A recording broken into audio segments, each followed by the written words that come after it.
কুমিল্লায় 12 ফুট লম্বা একটি অজগর সাপ উদ্ধার করেছে বন বিভাগ। 1 নভেম্বর শনিবার কোটবাড়ির আনসার ক্যাম্প এলাকা থেকে এই বিশাল সাপটি বাঁশের মাধ্যমে উদ্ধার করা হয়। বাঁশের মাধ্যমে বাঁশ দিছি, ওইটার ওখানে দেওয়ার পরে এটা আস্তে আস্তে বাঁশের দিকে নেমে আসছে, পরে এটাকে আমরা ধরে বস্তায় করে নিয়ে আসছি। বন বিভাগের কর্মকর্তারা জানায়, স্থানীয়রা গাছের উপর সাপটি দেখতে পেয়ে আতঙ্কিত হয়ে পড়েন। খবর পেয়ে রেঞ্জ অফিসার হুমায়ুন কবির ও AKM লুৎফুল্লাহ ঘটনাস্থলে পৌঁছে বিভিন্ন কৌশলে সাপটি উদ্ধার করেন। পরে উদ্ধারকৃত অজগরটিকে সদর দক্ষিণ উপজেলার রাজেশপুর ইকো পার্কের গভীর জঙ্গলে অবমুক্ত করা হয়।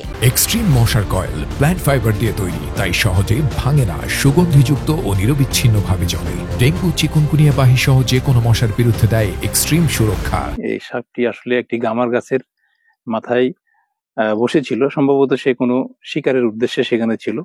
স্থানীয় গোষ্ঠীর সহযোগিতায় আমাদের কোটবাড়ি রেঞ্জ কর্মকর্তা মহোদয় এটি উদ্ধার করেন এবং সেটি নিয়ে এসে রাজেশপুর ইকো পার্কের প্রাকৃতিক শালবন এখানে অবমুক্ত করা হয়।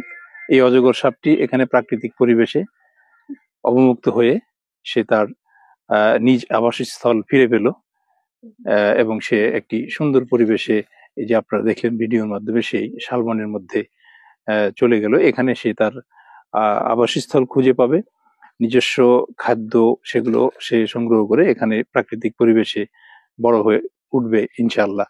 এবং এটি একটি পরিবেশ বান্ধব বন্যপ্রাণী।